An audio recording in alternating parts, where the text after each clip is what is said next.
Thank you for listening to Lone Star Community Radio. This program was broadcasted and recorded live from the LSCR studios in downtown Conroe, Texas. Lone Star Community Radio is supported by listeners like you. Donate and sponsor today. For more information on getting involved with Lone Star Community Radio, contact us at lscrstudios@gmail.com or visit us online at www.irlonestar.com. Hey, you're going to enjoy today's show.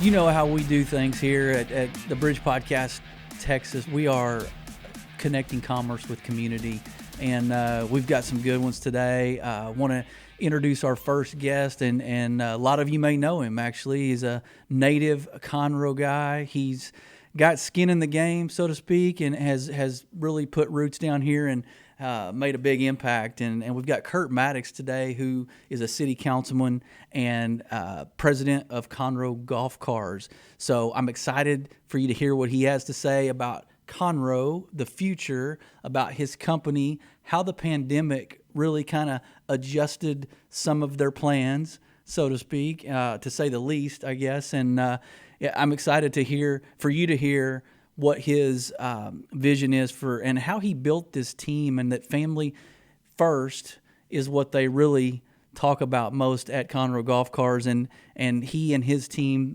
really set the table for the growth that they've seen, and they've made a huge impact here, huge footprint in Conroe. So I'm excited for you to hear from Curt Maddux.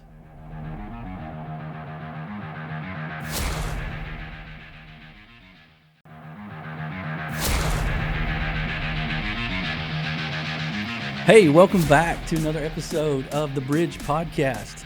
And today we are privileged to have a great guest, City Councilman and Vice President of Conroe Golf Cars, Curt Maddux. Welcome. Hey, thanks, Sean. I appreciate it. I'm glad to be here. Yeah, man. Glad you came, man. I just to give you kind of a background, man, this deal is just to connect commerce with community and really kind of get to know people, kind of peel back some layers that maybe we don't ordinarily see, and we try not to get too personal. I don't know. We might get personal. Yeah.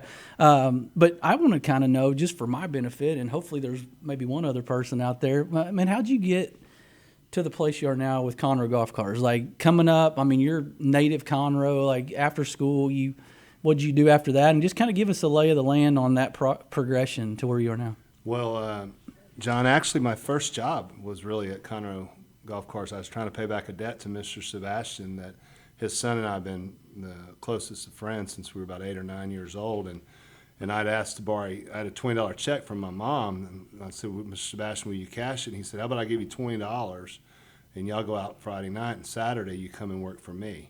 And that was the kind of the start of everything. And he was a big mentor in my life, and then I've just kind of stayed with it. And really, at one time, it's probably all I knew was Conroe Golf Cars. Really? And so you've had the same job, or the same company, not the same role, but being with the same. That's kind of rare nowadays. But it is now. I left to go to play golf at Stephen F. Austin, and I played 2 years college golf there, and then I transferred. And being in the same conference, I had to sit out a year at Sam. So while I was sitting out a year at Sam, I was still working for Mr. Sebastian, going back and forth to school. And then I had a little bit of a tragedy in my life that happened, and my parents moved away, and I kind of stayed, and the Sebastians wrapped their arms around me and took me in and really kind of mentored me. And so I stayed with them for a while, and then my roommate at Stephen F. Austin made the tour, and he asked me to caddy the West Coast Swing and on the tour, and so I went out and caddied for his name was Greg Hamilton, and so while I was caddying out there with Greg, it was my 21st birthday, and Mr. Sebastian had called me to wish me happy birthday, and he told me he had good news and bad news, and I said, well, what's the good news? He said, well, John has decided to come. He wanted to be part of the Conroe Golf Cars, and I said, man, that's fantastic. And I said, you've always wanted that. And I go, whoa, what's the bad news? He says, well, he has your job. I'm like, oh, great. So anyway, that was what he wanted, and John come into the family business, and I was happy. And anyway, my little stint as a caddy on tour ended. I was ready to come home, and And after that, I sold cars for Buckaloo Chevrolet for about 9 months, and Mr. Sebastian sent me to every sales school and everything I could do to help myself, Dale Carnegie and all that. And then eventually the business grew, and I came back 91, I guess, after being gone about a year, and I've never left. That's, I mean, it's an interesting story because I didn't know some of that. And the fact that your parents moved away and you stayed and just kind of really got folded into that family and kind of got that DNA under your belt as far as the culture, the work ethic, and how to be a part of a winning team and a business that's thriving still. Man, so you're a vice president now, is that correct? I am Okay. officer of the company, and Mr. Sebastian passed away in 2004, and we incorporated, and at that time, that's kind of when we had officers come into play, and it's been great. And my parents have now moved back. My mom and dad are still alive, and they live at Heritage Oaks. And the great thing is, Miss Sebastian was a fourth grade teacher, and I went to elementary school, and I prayed, hey, I hope I get Miss Sebastian as teacher. I hope I get Miss Sebastian a teacher from the third grade. So when I went from the third grade to the fourth grade, she moved down to the third grade, and I didn't get a chance. And so anyway, Miss Sebastian has been, she's like a mom to me. And the cool thing is Miss Sebastian and my mom are friends, very good friends, and they have the same birthday. Same birthday. I think that isn't a God thing. I'm telling you, man, your prayers must have worked. Maybe not for the teacher part of it, but you got kind of an extra family member that's close like that. That's pretty cool, man. So the business has changed significantly. So from way back when to now, and your role evolved completely. What are you kind of most proud of as a leader that you are? Like, what have you seen in yourself that has kind of like surprised you, or what are you most proud of about the team that you're building and the culture? The team that we have and the culture we have, it's, we have a family first business. So when I came back in 91, we might have had 9 employees, and 3 of them were family, with Mr. and Miss Sebastian and John. And today we have 50. And so we've built a place that we get to know our employees, we get to know the people. It's kind of a big family. Mm-hmm. We walk around, we talk to each other, and so we try to create a team atmosphere. And John and I don't, and even Brant James, one of the other officers are coming, we don't ask anybody to do anything we have never done. That's where because we've done it, from cleaning the toilets to changing the batteries out in carts. So I'm most proud of the way we've got, I'm going to say 50% of our employees have 20 years tenure, and that says a lot. That says a ton, and you don't see that either much. And the fact that you kind of organically grew that leadership team to what it is from the bottom, from the bottom, you're no stranger to, like you said, kind of the grassroots of sweeping the floor, and now you're doing what you do, and the team obviously emulates a lot of that culture and that philosophy. So I mean, I think so. Conroe Golf Cars, it's been around for how long? Since 1974. Gosh, man, I mean, coming up on 50, right? We're coming up on 50 years. Matter of fact, we're going to do Mr. Sebastian's and Miss Sebastian's anniversary, and his birthday is July 13th. We're going to celebrate 48 years in the business this year. Mm-hmm. To kind of do something special, and we're going to bring people out and have a whole week of sell and try to fire things back up, because we're so proud of Conroe, we're so proud of our business, and it gives our chance to give back to our employees and to our customers as well. Yeah, I'm going to spitball here and take a risk in guessing that COVID almost helped the guy get out and play more golf, and maybe even just the fact that we could buy a golf cart and then drive it around just to get out of the house. Like, am I off base there? Or? No, you're not. That's not a big risk. That's a true statement. And actually, when the rodeo shut down March 11th, and we had 700 vehicles at the Houston Livestock Show and Rodeo. It is truly our biggest company that we deal with and work with on a yearly basis. And so they called us and said, look, we're gonna shut it down, and we're gonna put all of your cars in the dome. And I mean, at this time, I mean, the perfect storm was happening and everything was shutting down. I mean, sports, almost like the world. And so we were like, oh my gosh, what are we going to do? We got all our cars trapped. And so time went by, and about at the end of March, we just said, look, what we're going to do is we've got all these people that worked for us for so long. And I'd called the Buckaloos, and John had called the Buckaloos and some other business around town and said, look, let's give them a month off. Let's shut down for a month. It would cost more money to hire people back and lay them off or do whatever, and we're just going to pay them.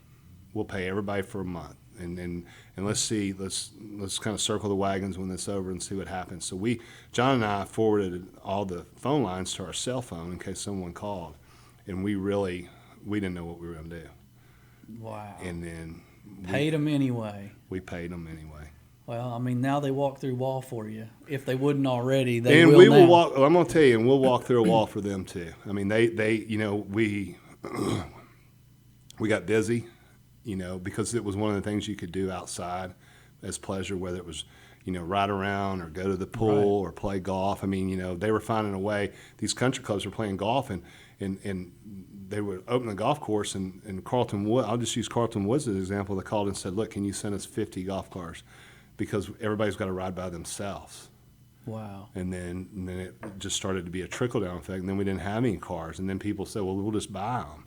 And it was a blessing. I just can't tell you. And so we started calling in our staff, one after the other, that could help us. And before you knew it, we're, May 15th, and we're fully staffed, and we can't keep up with the business. Yeah. I would imagine, and I would have loved to have seen that convoy bring all those back from the dome. Like, that would have been interesting to watch, man. Well, and I will tell you, the Houston Livestock Show and Rodeo has been a partner of ours, and we didn't know if we were really going to get paid or how it was all going to work with all our cars down the rental. Right. And I'm just going to tell you, we stood behind Houston. Houston stood behind us, and we got through this. I mean, that's incredible. I love that a big city can have a small town feel whenever people are taking care of people, right? And I mean, that kind of transitions us a little bit into this town and kind of what you've known for a long time, right? With the exception of some college, it looks a little different. Than it did maybe 20 years ago. And now being on council, I got a call. Matter of fact, I told you earlier, someone called and wanted to talk a little baseball, which I love to do. And he's a judge here, and he says, I need to talk to you about something else too. So this traffic on 105, I mean, what are we going to do? We need lights in everywhere. And so, yes, it's changed. It's growing. Last year we were, USA Today had us ranked the fastest growing city in the United States. Yeah. And as a city councilman, I'm glad to be part of that. I want to make a change. I want to be a servant of the city. And kind of with, my business, I want to treat people like I want to be treated. So, and I think if you do the right thing and trust in the Lord, I mean, He'll take care of you, I'm telling you. And we're a very, very much family first business. As a matter of fact, the Ark Church used to be at Conroe Golf Course. Yeah, that's awesome. I think I knew that, and I know they've been a part of that church for a long time. And so it's crazy because I'm thinking, you come on to city council, and I have another question about that, but it's like you have this whole new set of problems when you're the top fastest growing city in the country. Like, that's a good thing, but it had its set of growing pains and still probably does, but it's good.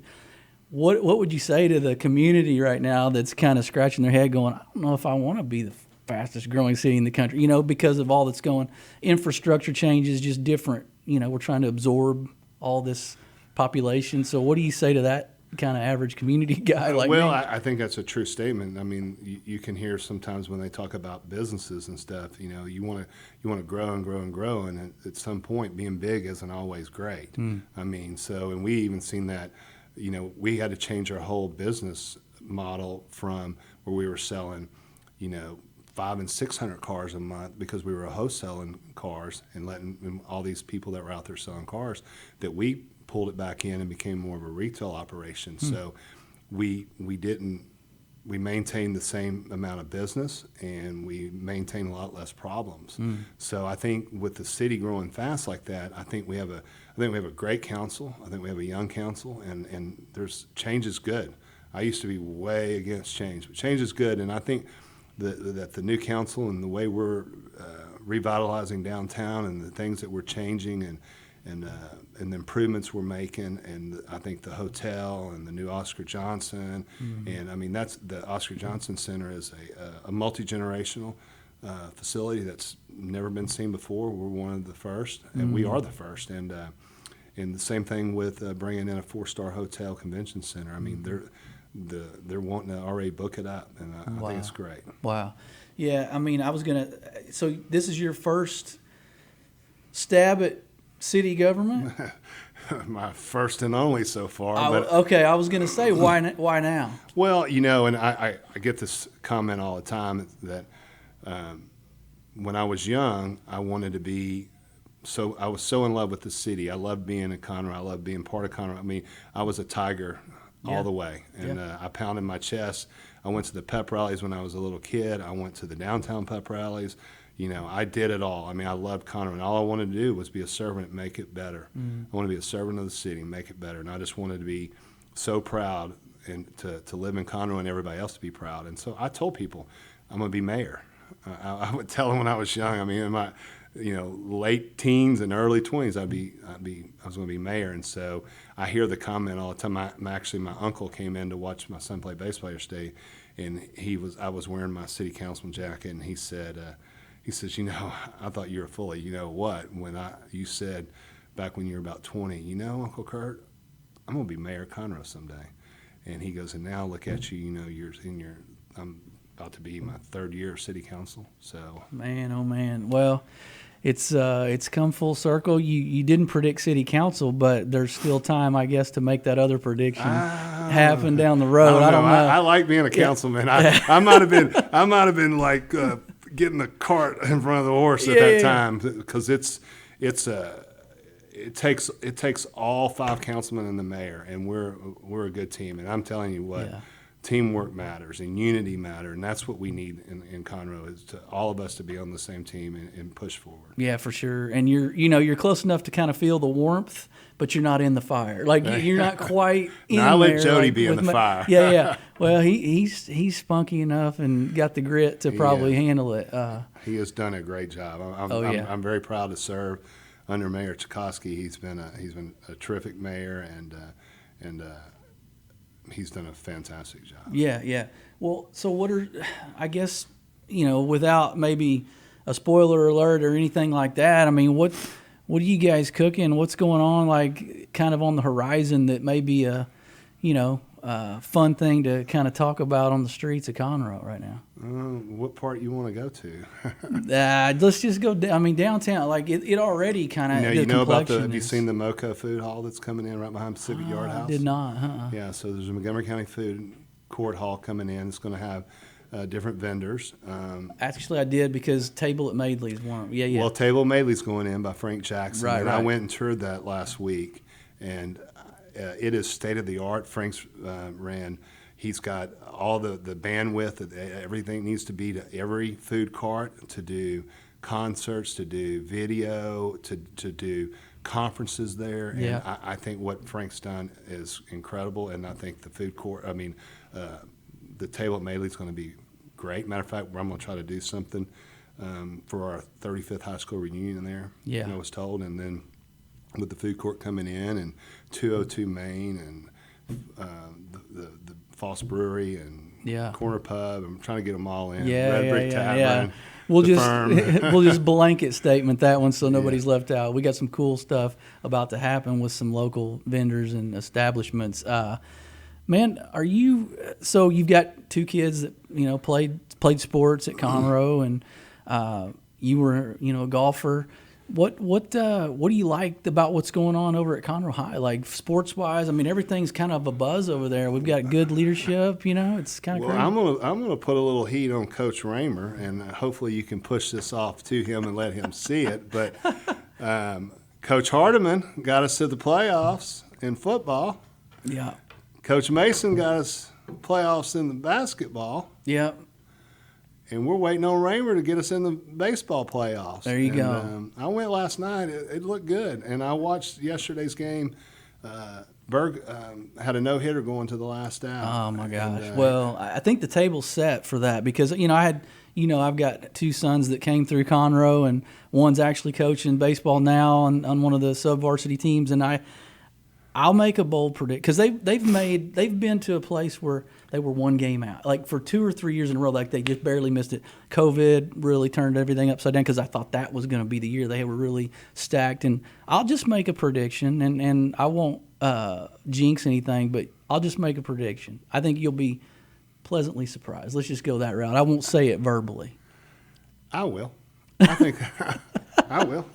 I think we'll make the playoffs. All right. What I've seen is good, and maybe it's your son's leadership. And if I'm not mistaken, so Sydney is a senior. He coached him in the he did in the what would they call freshman prep team? Yeah, freshman prep team. He did. So that's awesome. There's the leadership right there. There We go. Hey, attitude reflects leadership. Yeah, and we rehearsed that beforehand, so don't worry, don't worry. Well, I think so. The community, like we talked about, is just on fire from a growth standpoint and just from excitement. I mean, I can kind of feel the buzz amongst the citizens. Like the community is behind whatever's going on, and the downtown just has a different complexion, just from maybe 2 or 3 years ago even. And I think we've got some stuff to be excited about. What I guess a question I would ask is just kind of on a grand scale. You've seen it from small town Conroe to now. What are you most, if you were going to be in another city on a business trip and you're talking about where you're from, what are you going to say that maybe is your most proud thing about Conroe, Texas? That I would say that we are a pretty big, tight-knit group.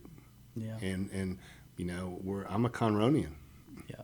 And I'm proud to be from Conroe. And I tell them that we're a fast-growing city, and I tell them that we have, all the great things that we have here. I mean, we right outside of our city, we have Tiger Woods' first golf course, Blue Jack National. We have all the great golf courses. We now have a convention center in Conroe that's going to bring nice restaurants. Mm-hmm. We have the amenities that a big town has, but the small town's bringing, and it brings more people.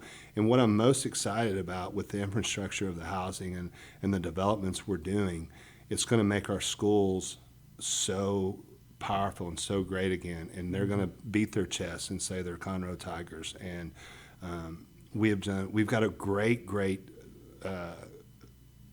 school district. We got great teachers, and I think we're going to be a powerhouse. And I'm just, I'm a big believer in winning makes a lot of problems go away.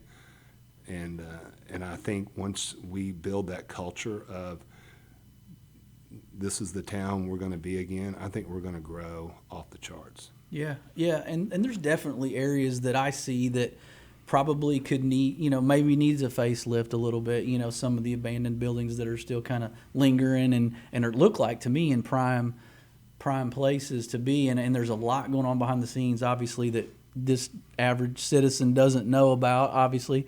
So I wonder what kind of expansion, or where are we, like, we going more north? We going more south? We going toward, is Montgomery and Conroe just going to bleed together like it kind of already does? Well, I think it is kind of bleeding together, but I mean, it's going to be like a whole circle, and it's going to be like the rays of the sun. We're going to be the sun. The rays are going to go around, and it's going to go in all areas, east, west, north, and south. Mm-hmm. And I think you're going to see some big things happening. And I think we have good people here. We have a good staff with the city. We have good leadership. We got good department heads, and we got a great foundation. It starts with building a ground foundation, and it's no different than raising your kids. I mean, it all starts with discipline and how you do it. And if you can do the right thing, and we're going to grow and build. And there are so many exciting things, and there's exciting things that can happen. There's so many happening, I can't even think of just one, whether it be, I mean, look at what Wood Forest did down here, downtown this bank. I mean, that's bringing revitalization downtown. We've improved everything here. We've moved the department heads down to the old police station on Metcalf, and now they have a new facility, and they have a nice place to operate, and they'll be, better employees for that and better helpers, and there's just so many things going on. I mean, we're going to have a new fire station. Really? Yeah. So Wow. these aren't secrets. Yeah. I'm sure they're not. I might just be under a rock trying to raise 4 kids and, keep it all together. But and I will tell you, I think the growth, to answer your question, I think the growth is gonna move east. We got a new junior high school out there, Stockton, and there's a lot of development with Barton Woods and Stewart Forest, and I think right across from Barton Woods is a really nice subdivision that's kind of gone in, and I think that development is moving that way. And I think we're cleaning up Conroe. We're across the tracks in Dugan right now doing a cleanup program and trying to help people. And look, we're all proud, and we want everybody to want to live here. And we want the people here. I want my kids to go to college, and I want them to come back and want to live in Conroe. Absolutely. And this is an interesting town because I come from a small town, and rarely did folks go back like after they were out of college. It was just small, and it didn't really appear that there was a whole lot of growth or expansion or vision anyway. And not that it's not now, but I didn't have any desire. But I think kids, and Conroe's unique to that, is you guys all come back. I mean, you all pretty much come back. And so there's something here, and you're just your team and the leadership in the city are creating a reason to keep that going. It does. I'll just use some examples. I graduated with my accountant. So my accountant. Wow.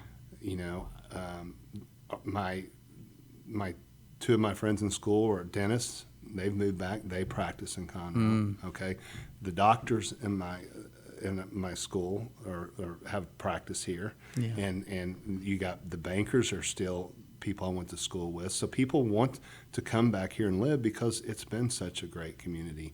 And we've had a lot of leaders. I mean, including, Mayor Powell was one of the reasons, one of the big reasons I ran.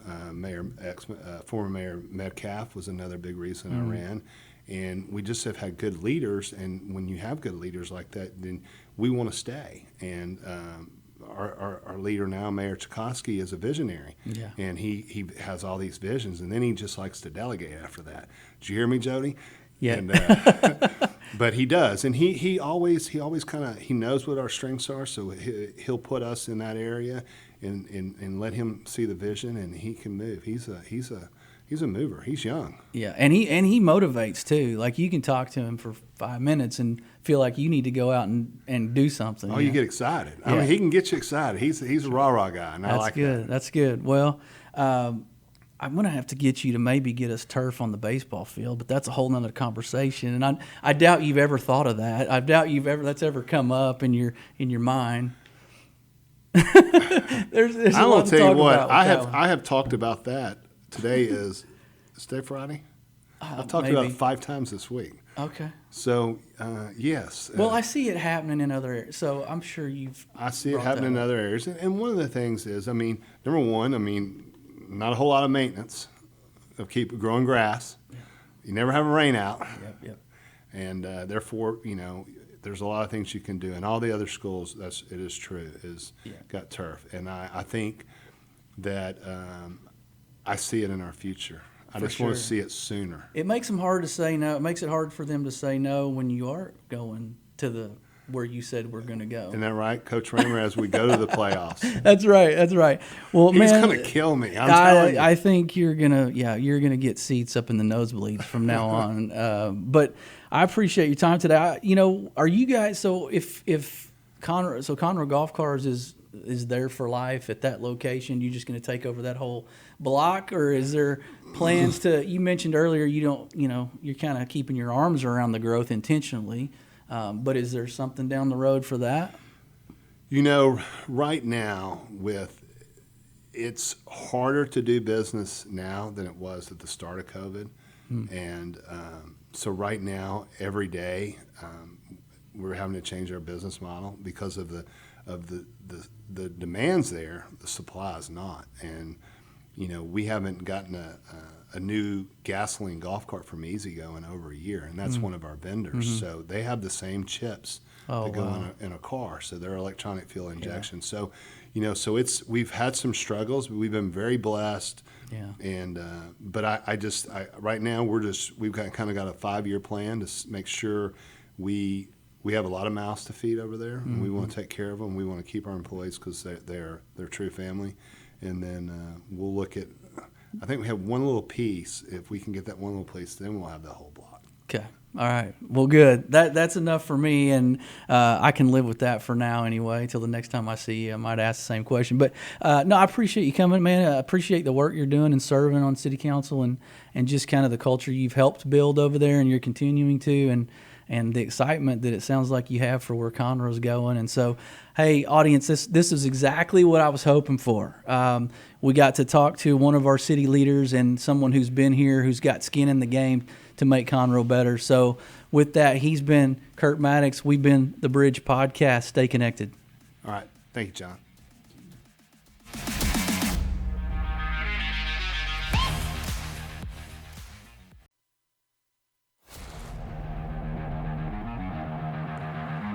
Hey, I promise you amazing guests, and we have not disappointed. And so I've got another great one. Our second guest today is going to be Scott Harper, who is the president of Chamber of Commerce here in Conroe. And Scott has a long track record of leadership. Scott's been at the YMCA, running the show there here in Conroe. Then he's had 2 stints at the Conroe Chamber of Commerce, and now most recently is the president and building a dynamic, great team over there. They really have a vision that kind of catches up with the growth that we're having here. Like, they have this idea of how to get the community rallied around what the chamber's doing, and really trying to kind of get people to understand fully what that membership looks like. And those that are on the fence, I think after this episode, are really going to jump in with both feet, because Scott really outlines the benefits. He outlines what their purpose is, what their vision is, and really their culture over there is all about this area, all about your business or someone you know's business, and getting them involved. And really, I think that you're going to enjoy hearing from the president of the Chamber of Commerce here today, and just what he sees for the future of Conroe. So welcome, Scott Harper.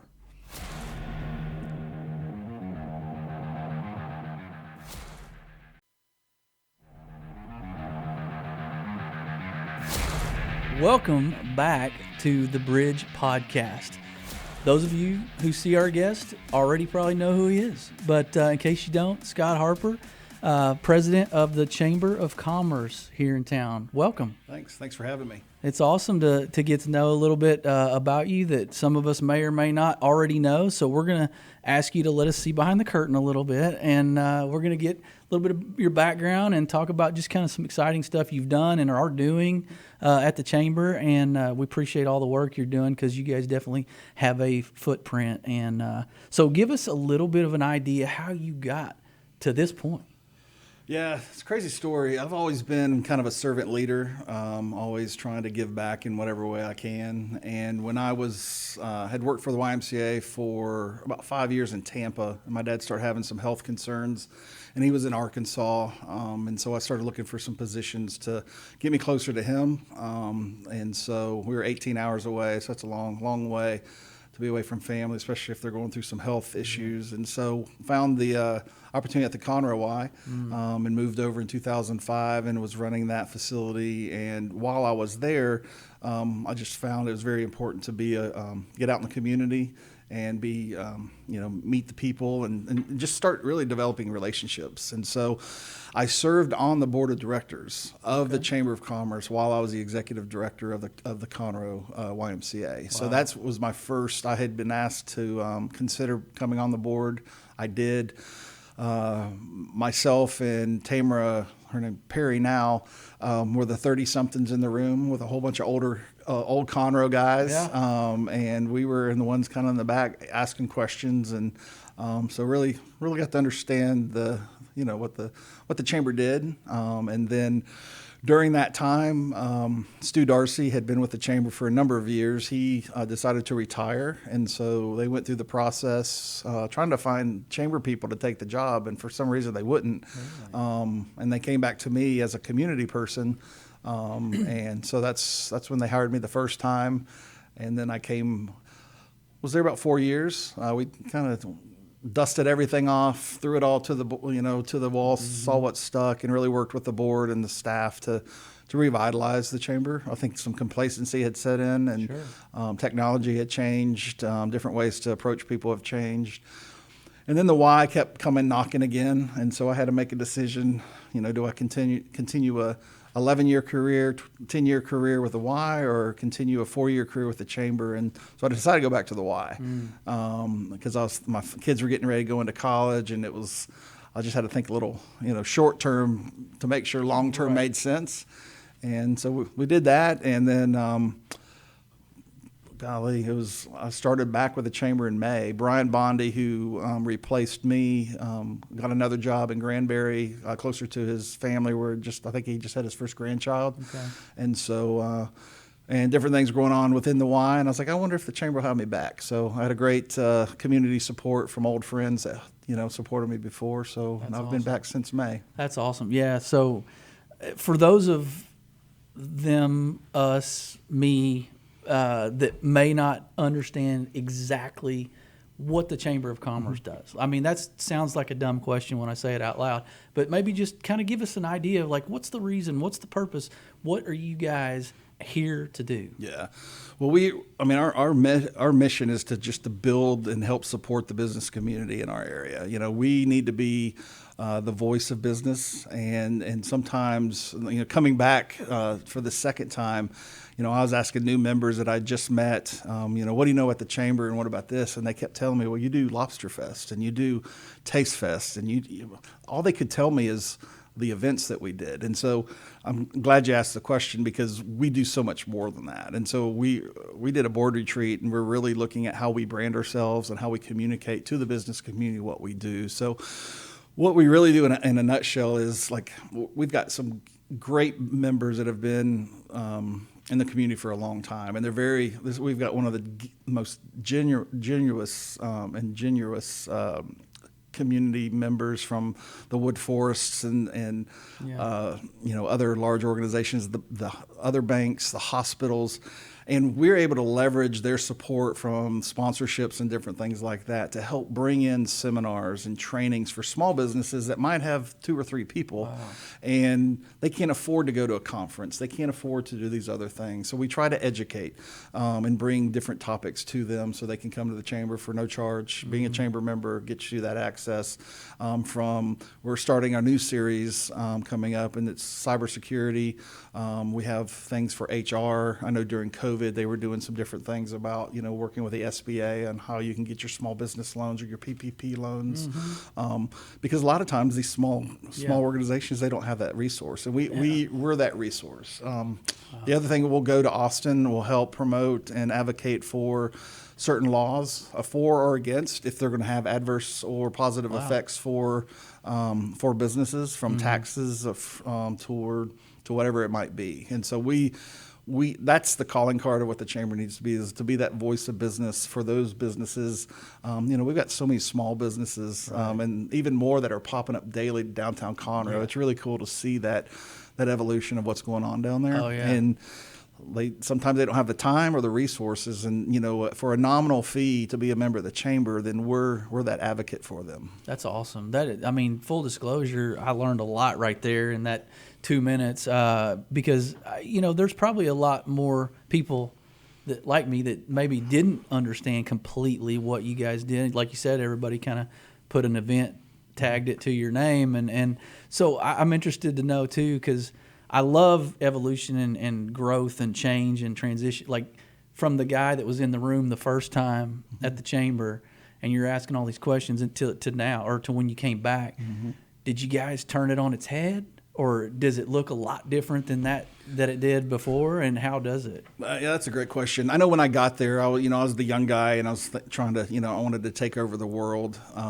But the chamber has a long history. But what I found was, when I alluded to some of the complacency, is that we wanted to bring everything that we did up to speed when it comes to, like I said, technology. How do we communicate with people? How do we do our special events? Are we more automated? Can we make the payment side easier? Because I remember when I first got there, we were still using the old knuckle buster credit cards, which takes longer, all that kind of stuff. So dealing with merchant services, how do we can speed up those processes? And then really looking at what's our mission and what are our priorities for that year. And so going there, I went through an organization. It's a certification organization called Institute for Organizational Management, and it's through the U.S. Chamber of Commerce, and it's a 4-year process. But my first year, I went and I started learning about accreditation, and accreditation is a very just intensive process for the U.S. Chamber of Commerce. You submit all your paperwork and all your documentation in 7 different areas, and they either say you're doing a great job or you're not, and if you kind of hit it in the middle, they assign a star rating. So from 1 star to 5 stars, 5 stars being the largest. And I came back and told my board, I said, what a better benchmark or litmus test for us to do is to use this for our guide. And so we did. We started that process. We were accredited and became a 3-star accredited organization, which put us in the top 3% of all chambers across the country. There's only 190 accredited chambers in the U.S. out of 7,000.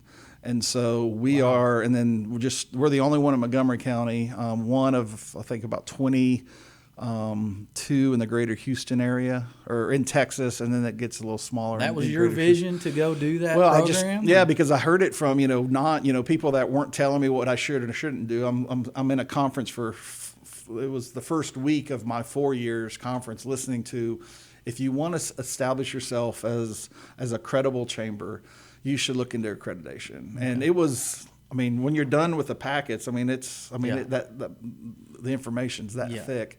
But so they were able to do it. If we had more money in the bank, and if we had been able to go to Washington, D.C. and visit the U.S. Chamber of Commerce and do some advocacy on the Hill, we would have probably got 4 or 5. But in the year and a half that once I'd gotten there and we got that accreditation, we were just ecstatic to be accredited. Happier that was 3-star. And then that foundation was able to let the chamber build on that. And then just in 2020, even during the pandemic, they had submitted their information and they were awarded the 5-star accreditation. So it's the top level. It's a decent feather in your cap, to absolutely. start that process. And how big's your team? So I only have only a few. So I have 3 other full-time staff, and then I have 1 vacancy now, and then I have 2 part-time staff that split the time up at the front desk. So my brain's just going crazy because I just talked to Curt Maddux, who we discussed being Conroe first or second largest growing city in the country. Which is a good problem to have, I guess. How's the complexion of your team going to change based on that? Right. That's a great question. One of the things I was talking to them about the search committee on potentially bringing me back was, as I left the chamber, because I think I felt like our team when I was there were able to move it into a new direction. But when I came back, close to 6 years later, not a lot had changed. Sure. So in the city and the county and everything has been growing, but the chamber's not. Okay. So our goal and what we talked about at our board retreat in December was, how do we mirror that growth? What does that look like? And how do we make sure that we're doing it in a strategic way to where it benefits our members? And so we've got some committee work. We've had more committee work go on these last 3 since December, last 3 months, than I think the Chamber's had in a while. We've got new groups. It's probably the first time that I've been able to go into a committee meeting and it's volunteer led, and the staff is just there to answer questions if needed. And that's a beautiful thing, because the community elects and nominates the board and to represent different parts of our community. And now they're just to watch them be able to take an issue at hand and start moving the ball down the court. It's been fun to watch. For sure, man. That sounds exciting. I mean, I know growth is gradual, obviously, but it sounds like you guys might need to maybe ramp some up a little sooner than you might have thought. Yep. You know, knowing where we're going as a city. And so how is you personally, let's just get to know you a little bit, like leadership skills, leadership style, any mentors that kind of shaped, because you've obviously been successful in different different industries and different companies. So what about you? Like, who helped you? Yeah, I've always played sports, and I had the opportunity to play college football at University of Southern Mississippi, and the life skills, the team skills, the organizational skills, the communication skills that I learned from that experience, I hate to say it, but far exceeds anything I learned in the classroom. Right. We had to deal with different dynamics from racial issues, being at Southern Mississippi, and we had some great diversity there, and I've got great friends there. Okay. But we didn't always get along. Sure. But we learned that at a young age, to where we can disagree but still respect each other, and you don't get that nowadays a lot of times. The way the coaches were coaching, obviously there were different tactics, but back then I probably was called every name in the book for screwing something up. Yeah. But I didn't take it personally, because they wanted me to be better. It was motivation then, and now it's harassment. Now it's, exactly. Yeah. And so, but all those things and knowing, and just the camaraderie and all the things that we did, I pull for that. And one of the things that was a driving factor, and I'll leave his name out of it, but it was a coach that told me I would never play there. I was too short, too slow. I'd never play Division I football. Too short, too slow. And so he got fired the next year. And the gentleman that took his place said, "I don't care who you are, how big you are, whoever gives me the most effort, I'm going to give you a chance to play."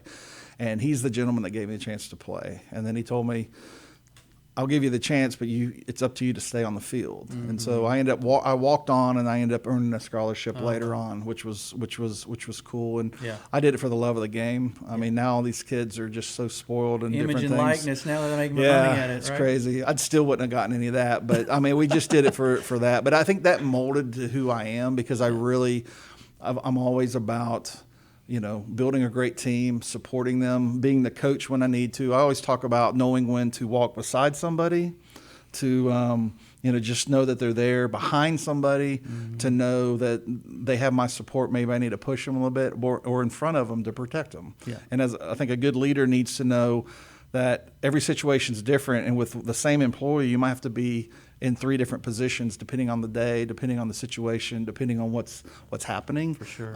And I think my staff respond to that very well, and we've been very successful. And just as an example, the new staff that I've been able to build with the chamber, outside of one who was still on the staff before, we went through, they all onboarded just a few months before Lobster Fest, our biggest event that we do.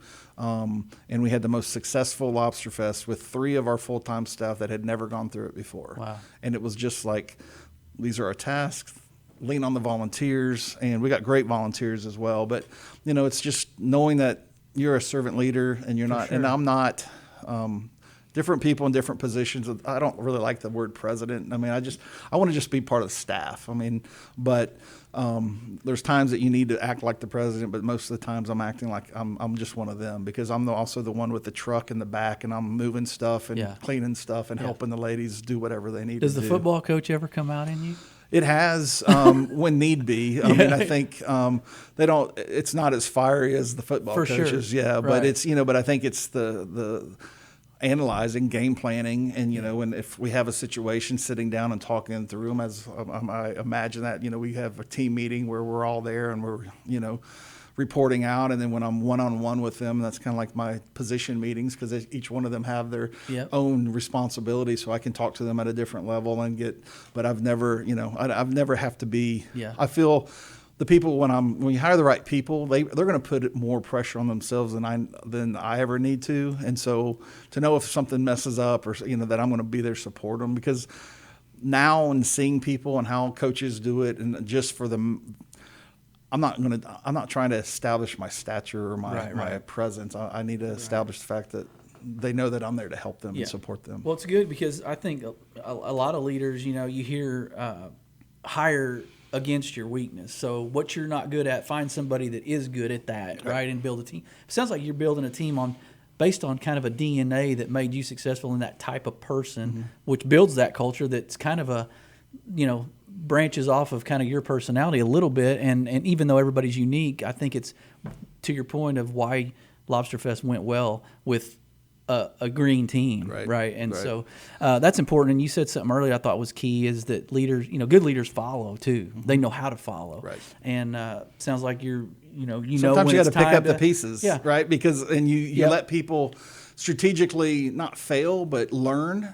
And, and I always say that, the great philosopher Garth Brooks says, failure isn't failure if a lesson from it's learned. There you go. And so if you're always learning, and if you're getting onto them every time something goes wrong, or they do something maybe not the same way that that you would have liked, that talk to them about it. So and say, hey, if you want me to be in part of the conversation, I'll give you my opinion, but I'm not telling you one way or the other. And I think that's one of the things I try to emphasize my staff. When I like to think out loud, and initially with new staff, they feel like, well, he said that. That means that's what he wants. I'm like, no, I'm just trying to brainstorm. Yeah, and that's cool. And I go for when in hiring, I've always used the analogy that I was taught years ago, the cash, what's the cash value of that person? And cash being KASH, knowledge, attitude, skills, and habits. And I always go for A. I mean, A is number one. What's their attitude? Because you can teach and mold the other stuff, but if they don't have that attitude, and nowadays, different generations, it's different. It's hard. Yeah, for sure. So, I like what you're saying there, and not that this is a leadership podcast, but that's right in my swim lane. So I appreciate you saying that. And man. So the chamber is obviously, in addition to maybe growing pains right now and trying to ramp up and build that team, expand it a little bit, what is maybe a big hurdle for you guys? Like, what's one of those things you maybe feel like you're beating your head against the wall, just kind of with businesses, or with, just the community in general? Is there something that maybe you guys are maybe feeling like you're hitting a brick wall at all? I don't think we're hitting a brick wall. I think, I like to see movement, and sometimes, 2 months can go by before anything happens when you're dealing with boards and volunteers, when you're only meeting once or twice a month. Yeah. It takes a while. Yeah. And one of the things from our perspective is the transparency of anything that we're going to change. We're going to take it back to the board. The committee's going to take it back to the board to vote, because the committee and the board was put in place to have that voice. And just yesterday, as an example, we presented 70% of our members are in the lowest categories of our membership base. 70. So 28% of our revenue comes from that, or membership revenue comes from that 70%. So then I have the rest of that coming from a very small percentage. And if we don't build a stronger or more of a foundation of members at that baseline, we're relying too much on our special events. And so our goal is to start, instead of being 40% membership, 40% special events, and then we have tenants in our office and some marketing income as well. But I need that to go to 60-20 and 70-10. So then with the revenue that we bring in with our special events, I'm able to do more for my members. Right. Membership, sustainability, operations, paying the bills, paying the staff. But then the gravy and the icing on top is the special events. Right now, we're too reliant on those special events. Okay. And so shifting that. And so we rolled out a plan to talk to that 70%, which includes nonprofits, which includes individuals, which includes associate members, and saying, hey, we've got to adjust our rates. For $325, it's pretty cheap for a month. Now, is that reflective of the size? Is that always reflective of the size of the company necessarily, or that's just an entry-level membership that Well, in the past, it used to be there was a baseline membership, and then depending on how many employees you had to pay more per employee above each one. But a few years ago, I mean, people started getting smart. It's like, why are we penalizing growing companies? Right. So then we made a shift. A lot of chambers across the country made a shift of saying we're going to have membership levels, and you buy in at the level that you want to. I feel that we're probably 5 years behind of where we needed to do a membership adjustment, and so we're proposing that now and talking to our stakeholders in those areas and giving them the history. And it's not a money grab, but it's really for us to be able to sustain ourselves, because we don't need, we don't want to take out another PPP loan if we need, if something happens. Yeah. We do not know, in theory, what's going on in Russia right now. We do not know. So we need to prepare our organization to be strong and viable. And so this is a shift to do that. And we had a great focus group yesterday. I had about 20 people in there representing long-term members in that business level, short-term members in that business level, nonprofits. And they listened to what we had to say, and they liked the plan. There wasn't any pushback. Obviously, no one wants to spend any more money, but I'm only talking. It's $33 a month, overall. To get to that $500 level, and if we can do that, then we won't have to make any adjustments moving forward. So, is there an aha moment in that room then? I think so. I think there was, in the fact that they understood why. Other chambers in surrounding areas that will remain nameless. Just made those decisions without a lot of communication.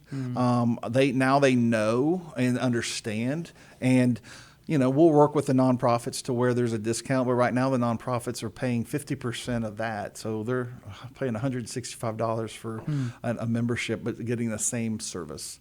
And so we're going to try to get that group everyone to 500, and then maybe the nonprofits will be, and we'll vote on this. The board will on maybe like a 20% discount for that. But we went just to United Way, and we paid for half of a table.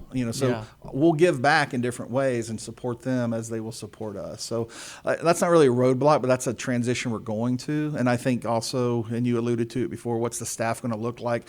We're going to need, as our membership grows and we have these more benefits to track, I'm going to need more support staff-wise in the membership department.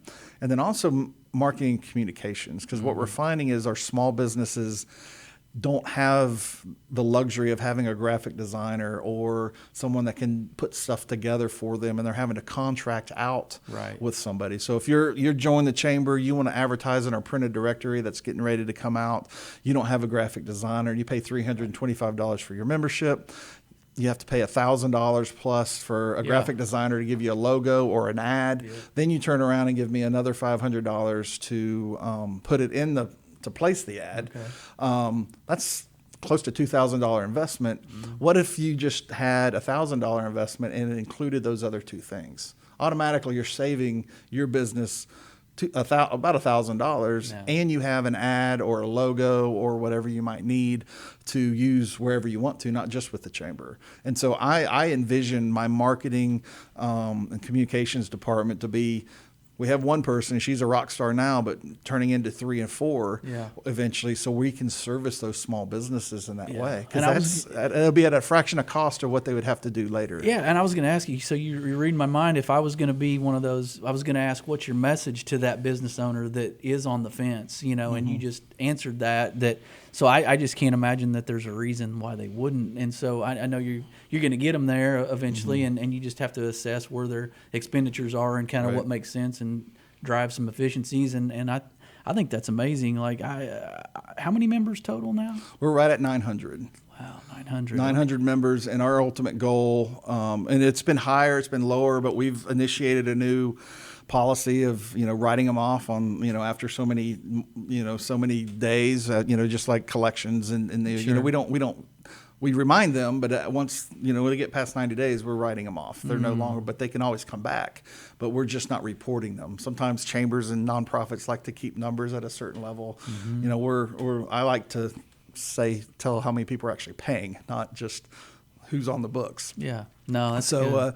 So I think that's it. But as we grow, we'll have, and I think if someone's on the fence, what do they need? Because I can list out all these benefits I can give you, but it might not be what you need. Come tell me what you need, and then we can work on that. Yeah. Because we can't be everything for everyone and list those 20 things that you get for this level membership. Mm-hmm. But if you need that 21st thing, it's probably pretty easy for us to do, and let us do that. And that's one of the things we're finding, that people just open up the communication and say, hey, this is what I need for my business. Yeah. How often do you guys get together, the chamber members? Do you have kind of a... Yeah, so we've got different events. Our board meets, our executive committee meets once a month, and then they also double up and come to the board meeting, and that's another one. It's a monthly meeting. We have a morning mingle that bring small businesses and our members come in, and they have a networking opportunity. Then we have a Fun After 5, where an organization will sponsor drinks and hors d'oeuvres and bring those people in, and we're averaging anywhere from 80 to 100 people at those events. And so that's 10% of our membership. We also have a lot of old members that are just love the chamber. Been in, their heyday of getting out and socializing was back in the day, but they still are in all of our printed directory. Our website is the third most frequently hit website behind the City of Conroe and Conroe ISD, because we're conroe.org. So when you advertise with the chamber on our website, I mean, you're at the top of the list when Traffic. it comes to I don't know how all those analytics work. I got smart people to figure that out, but that's a benefit of being a part of our chamber as well, is that visibility of your business. Yeah. So as we're talking, I'm going to have you maybe give us a quick pitch for those that aren't members in a minute, but what do you I don't know how long you serve as president. I don't know how this whole thing works, but let's say down the road, you make a transition or something. What do you want folks to say about maybe your tenure as president of the chamber? Well, I think the biggest thing is that, obviously you want them to know that and say that it's better now than it was when he got there. But does that look like, we grew to 1,200 on his watch? I think it's more about that this organization is primed and positioned to serve the community as the way that it needs to be served. And that could be different 5 years, that could be different 10 years from now, because who knows what's going on. But if we're all the things that we're doing now positions this chamber to be successful and be able to serve more people and to work in alliance with the city and CVB and economic development, that's what I would like for people to say. It's not about Scott, but it's about the team and the board, because I wouldn't be able to do any of that without that. And the funny thing, going back to the relationship with economic development and CVB, is back in the day, those two entities were under the Chamber of Commerce umbrella. And then just through changes and times, the city kind of took them over and administered them, and actually just recently moved them out of our building to over here. But we still have a great relationship, still working relationship with them. And so that's kind of where I think I would want to lead. Like, we are in better position to serve more people in the ways that they need us to serve, because more people are coming. And we've got to be ready for it, and we just can't do status quo. This is the chamber, and that's why I was talking about we need to flip our script on who we are. Not, let's have a good party with Lobster Fest and those other things, but what are we doing as an organization to help the business community? Yeah. Well, have you seen some of the smaller that have some of the businesses that maybe started with you and then they've grown? Like, are you seeing people that are just like, man, chamber changed the game for us, kind of deal? And what does that look or sound like? We've had a couple success stories where they come in and at a networking event, we were able to connect them with one person, and they got that one contract that they needed that put them over the hump. Wow. And then we never see them again, but they always pay their dues because they're so busy now, which is fine. Yeah. We have people, I've had to have difficult conversations with people that will come in and, they join the chamber, they come and they stand in the corner at all of our events, and they're not trying to network. Gotta And engage, right? Yeah, and so it's kind of hard when they don't. And I've tried, and then we've had people on we have our chamber chat with with Dick here with this radio station as well, and we'll try to bring people on as well, and just to give them some opportunities. And I had one lady that just recently, she had joined, and she has she's doing everything we asked her to do, come to everything, meet everybody, and it's just nothing was clicking. And you could just kind of see that, yeah, it's okay, and it's okay. And then finally it happened. Okay. And now she's got one of the bigger contracts she's ever had. Wow. She's ecstatic, and she's like, it happened at a chamber networking event. Yeah. And so it was like a perfect testimonial, That's awesome. but it took it just didn't happen overnight either, right? Yeah. So we've got a lot of those, and I think we've got to also redefine a lot of with networking is different for people, and so how do we not stick in that norm of just these events that we have? So we've got a committee working on other ways that we can get people together. Yeah. And then I'm trying to figure out how I can get the CEOs, COOs, CFOs, anything with an O in their title, to come to some of these events, because they're sending their marketing directors or their community relations people. I want them in there so we can have some round tables and bigger level discussions. That's real good. And what I'm, not to put words in your mouth, but I kind of hear you say you kind of get out of it what you put into it. Yeah. And that's a kind of an old adage, but it does prove true, especially in something like that. I mean, if you're a member but you have no voice, or you have no vision for change, and you don't take an action to maybe engage with someone or intentionally get involved, then you're probably going to get what you get in that scenario. Right. And so I think those are cool stories, by the way. So I mean, that's for somebody right now that maybe is on the fence. Not that anybody really, I would think there's a 900 people that are on board, so getting some of those newer businesses that, obviously growth is a priority, right? And we're prime soil for that in Conroe. So no, I appreciate your time, and the chamber is the way to go for people just to, at the very least, maybe get on the map and then meet some folks, and then, oh, by the way, maybe your business grows because you made a connection here that got you a deal, like you said. So you have a parting shot for the audience today, just a message from the chamber for I just think, we've got a lot of great things going on. I mean, our city and our county continues to grow. And we're a lot of times the chamber is the first place people will stop for that answer. And so if you want to be in that formula, come out. And if you have been a part of the chamber before and something wasn't right, my door's always open. Yeah. I'd love to hear that, because that's the only way I can make things better. Right. So I just challenge people and encourage them to reach out to me and say, and let's talk about it, because I'm as much of the membership director as my membership director is, and we're a small team, and we're kind of we have to all rally together and do the job together. Yeah. Perfect response. I mean, I think that's for somebody listening right now that maybe, like I said, kind of curious, maybe they had a bad taste in their mouth at some point. You never know, but sounds like to me you're willing to listen and help out with that. So I appreciate it. Audience, this was great to bring Scott in. I mean, I've had, my mind's blown just as to all the things that they do and what they can offer businesses. And like I said, Conroe is in a prime situation right now for growth. And so if you're not a member of the chamber, go see Scott and his team. So with that, he's been Scott Harper. We've been the Bridge Podcast. Stay connected.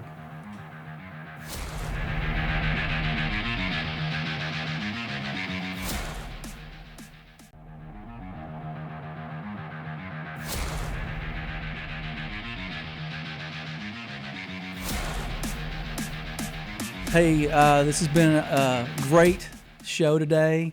I hope you enjoyed hearing from Curt Maddux, hearing about his journey, stuff I didn't even know. I'm sure you had some aha moments there and felt a little closer that we got to peek behind that curtain. And we had Scott Harper from the Chamber of Commerce really giving us this light bulb of a moment of, man, this is where we're going. This is what we're going to do. We're going to grow. We've got a great team in place, and we're going to come to really jump both feet in the community and get more members to understand what our vision and what our purpose is here at the Chamber. So I really appreciate Scott. So with that, you'll find us at irlonestar.com/TBPTX for the Bridge Podcast TX. And I hope you enjoyed this. It's been an honor. Stay connected.